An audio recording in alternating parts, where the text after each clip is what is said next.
Olha, a gente vive, né? Numa época com tanta coisa piscando na tela, promoção atrás de promoção. Parece que tá tudo ali a um clique. E a pressão é grande, viu? Pra ter o celular novo, a roupa da moda, o carro do ano. Mas será que essa busca sem fim por ter mais, será que isso traz mais felicidade de verdade? Mais qualidade de vida? Ou será que a gente está só acumulando? Fica a pergunta. E se tivesse um jeito diferente de olhar para isso tudo? E é justamente sobre uma alternativa, né? Uma resposta a essa corrida maluca que a gente vai conversar hoje. O tema é minimalismo financeiro. E para guiar a nossa conversa, a gente vai usar um material bem interessante chamado Minimalismo Financeiro, Viver Mais com Menos. A nossa ideia aqui é entender a fundo essa proposta que, assim, de cara pode parecer meio estranha. Como assim gastar menos com o que talvez nem seja tão essencial pode, na verdade, levar a gente a viver mais e melhor? Queremos investigar isso, sabe? E tirar aquela ideia de que minimalismo é só para quem quer viver, sei lá, na privação total. Vamos ver como isso pode ser libertador, na verdade. Ok, vamos começar a desembrulhar isso. E olha, o momento para essa conversa é perfeito, né? A gente está mergulhado numa cultura do excesso, onde parece que ter coisas é a medida de tudo. E o minimalismo financeiro, como esse material que a gente está vendo descreve, ele vem como um contraponto muito forte. Propõe mudar o foco, sabe? Em vez de só acumular, a pessoa busca construir uma vida com mais propósito, mais significado e, o que eu acho fundamental, mais liberdade. É uma troca mesmo do ter pelo ser, pelo fazer. Uma troca consciente. Exatamente. E um ponto-chave que essa análise que a gente tem aqui frisa bem é: tá, mas o que é, afinal, o minimalismo financeiro? Antes de mais nada, não é viver com quase nada ou achar bonito não ter dinheiro. Não é isso. É apresentado como uma escolha pensada. A essência é consumir com mais consciência. Reduzir o supérfluo para, olha que ironia, ganhar mais espaço financeiro mental de tempo. E a ferramenta principal que eles propõem é uma pergunta. Simples, mas, nossa, poderosa. Antes de gastar, se perguntar: isso aqui agrega valor de verdade à minha vida? O fascinante aqui é justamente isso. Como essa pergunta, se a pessoa responde com sinceridade, né, tem um potencial imenso de mudar tudo. A relação com o dinheiro, com o consumo, não é só cortar gasto por cortar, de forma cega. É trazer intencionalidade para cada real que sai do bolso. E a perspectiva vai além de só economizável. É sobre redirecionar recursos. E não só dinheiro, né? Nosso tempo, nossa energia mental, tirar isso do que é acessório, do que não ajuda de verdade no bem-estar e colocar naquilo que realmente importa. E o que importa? Bom, isso varia para cada um, claro. Mas geralmente está ligado a experiências, cuidar da saúde, fortalecer relações, aprender. É uma gestão de recursos pessoais muito mais completa, digamos. E quando a gente fala dos resultados, né, dos benefícios, a fonte detalha uns bem concretos. O primeiro, e talvez o que muita gente sente mais rápido, é a redução do estresse financeiro. É impressionante. Menos compra por impulso, menos dívida no cartão rolando, menos boleto tirando o sono. Só essa sensação de ter as contas mais sob controle, de não viver no limite, já é um alívio gigante no dia a dia. É peso saindo das costas mesmo. Sem dúvida. E é importante pensar no impacto disso na nossa cabeça, na nossa capacidade de pensar. A preocupação constante com dinheiro, com dívida, isso consome uma energia mental enorme, sabe? É tipo um ruído constante que atrapalha o foco, a criatividade, até para decidir outras coisas na vida. Então, reduzir essa pressão não é só alívio emocional, é liberar espaço na mente. É como fechar um monte de aba aberta no navegador do cérebro, né? O sistema roda mais leve. Saúde financeira e mental andam juntas, com certeza. Totalmente. E tem mais benefício. A análise fala também de ganhar clareza. Porque quando a gente começa a se perguntar, isso agrega valor? A gente inevitavelmente começa a olhar para dentro. O que é essencial para mim de verdade? Quais são meus valores, minhas prioridades? Muitas vezes a gente vive no automático, né? Só essa pausa para questionar já força a gente a se entender melhor. É quase um autoconhecimento disfarçado de organização financeira. Exato. E essa clareza, ela se reflete em como a gente usa o dinheiro. O dinheiro que antes ia embora em comprinha sem pensar ou em coisa que perde a graça rápido, agora ele pode ser usado com propósito. A fonte até sugere, né? Construir uma reserva de emergência, que já dá uma paz danada, investir para objetivos maiores, quitar a dívida mais rápido, ou até juntar para realizar sonhos que pareciam impossíveis. Uma viagem marcante, um curso legal, pensar na aposentadoria com mais calma. O dinheiro vira ferramenta para construir a vida que a pessoa quer, e não só para consumir o agora. E tem uma dimensão que vai além do pessoal que o material cita também: o impacto positivo na sustentabilidade. Consumir com mais consciência significa, na prática, usar menos recursos do planeta, gerar menos lixo, comprar menos ou escolher coisas que durem mais, reduz a nossa pegada ecológica. É um jeito de alinhar as finanças com uma preocupação maior, né? Com o mundo. Para muita gente, isso dá um sentido extra para a escolha. E aí a gente chega num ponto que a análise destaca e que, nossa, me fez parar para pensar mesmo. A ideia de que gastar menos pode significar viver mais intensamente. Parece um paradoxo, né? Como assim? Menos consumo e mais intensidade de vida. A lógica comum diz o contrário, geralmente. Parece um paradoxo. Mas se a gente conectar isso com o que a gente vinha falando, ele começa a fazer sentido. Viver mais intensamente, nessa visão do material, não é sobre o glamour do consumo, sabe? Não é comprar experiências caríssimas ou viajar para resort chique toda hora. A intensidade aqui vem da liberação de duas coisas essenciais: tempo e energia mental. Pensa no ciclo que muita gente vive.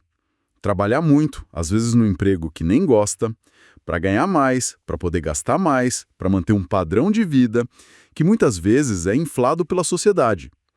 O minimalismo financeiro propõe quebrar esse ciclo. Se a pessoa precisa de menos dinheiro para viver um estilo de vida mais enxuto, mais intencional, aí surgem possibilidades. Talvez dê para negociar trabalhar menos horas, ou buscar um trabalho com mais propósito, mesmo ganhando um pouco menos. Ou simplesmente chegar no fim do dia com mais energia mental, por não estar esgotado com preocupação de conta ou com aquela canseira de ter que escolher entre 1000 opções de compra. Essa liberdade que a pessoa reconquista de tempo, de foco, é o que permite viver mais intensamente o que importa de verdade. Ter tempo para um hobby, aprender algo novo, estar presente com a família, com os amigos, cuidar da saúde, fazer algo pela comunidade. Ou até ter tempo para não fazer nada, para o ócio criativo, para o descanso que recupera mesmo. É mudar o foco da intensidade, sabe? Do externo para o interno, do material para o experiencial. Vendo por esse ângulo, faz todo sentido. Quebra aquela ligação automática de gastar muito com viver bem. E para quem tá ouvindo e pensando, tá, legal a filosofia, mas e na prática, como eu começo? A boa notícia é que o material que a gente usou não fica só na ideia. Ele dá umas pistas, umas dicas práticas para dar o pontapé inicial. Por exemplo, uma sugestão bem direta: fazer uma geral nos gastos fixos mensais. Sabe aquelas assinaturas que vão debitando e a gente nem vê? Streaming que usa pouco, aplicativo pago que baixou no impulso, academia que virou só lembrança. Identificar e cancelar esses vazamentos pode liberar uma grana surpreendente no fim do mês. É quase achar dinheiro no bolso da calça, só que todo mês. Essa revisão dos custos fixos é chave. Muitas vezes são valores pequenos que, somados, fazem uma diferença grande no orçamento. E, além disso, o material sugere criar uma pausa antes de comprar algo não essencial. Principalmente compra por impulso. Em vez de clicar direto no comprar ou levar para o caixa na hora, criar o hábito de se perguntar: eu preciso mesmo disso? E talvez ir além: por que eu quero isso agora? É necessidade real ou é desejo do momento? Talvez por causa de propaganda ou de ver os outros. Outras perguntas ajudam. Posso esperar um dia? Uma semana? Muitas vezes só essa pausa para refletir já mostra que o desejo não era tão grande assim, ou que tem coisa mais importante para fazer com aquele dinheiro. Quebrar o piloto automático do consumo é um passo muito importante. Outra dica prática que eles mencionam é priorizar qualidade em vez de quantidade. A ideia é investir em coisas que durem mais, que atendam bem à necessidade, em vez de ficar acumulando um monte de item baratinho que logo estraga. Pensa em roupa, ferramenta, eletrodoméstico. Uma roupa boa pode durar anos, trazer mais satisfação que 5 baratas que se acabam logo.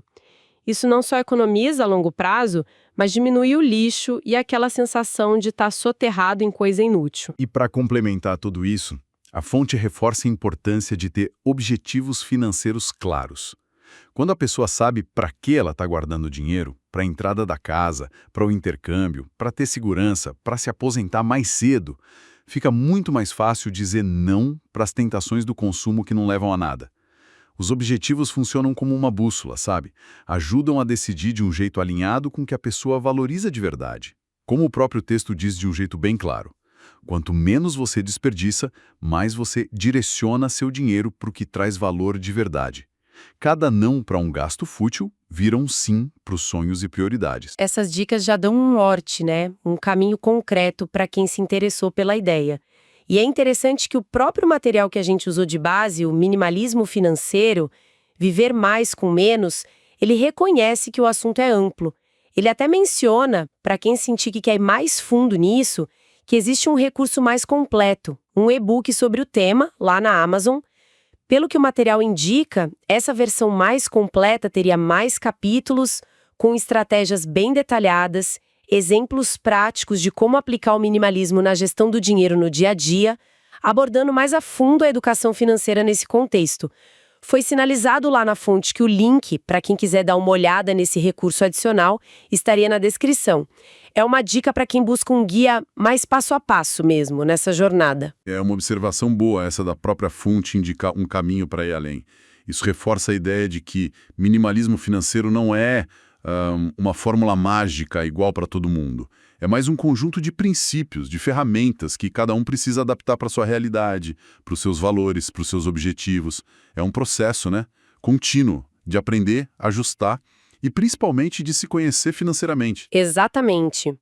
E essa ideia de adaptar leva a gente para um ponto bem importante, de equilíbrio, que a análise também toca.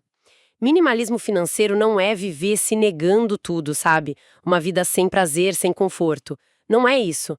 Não é eliminar todo e qualquer gasto com lazer ou com coisas que trazem alegria pra gente.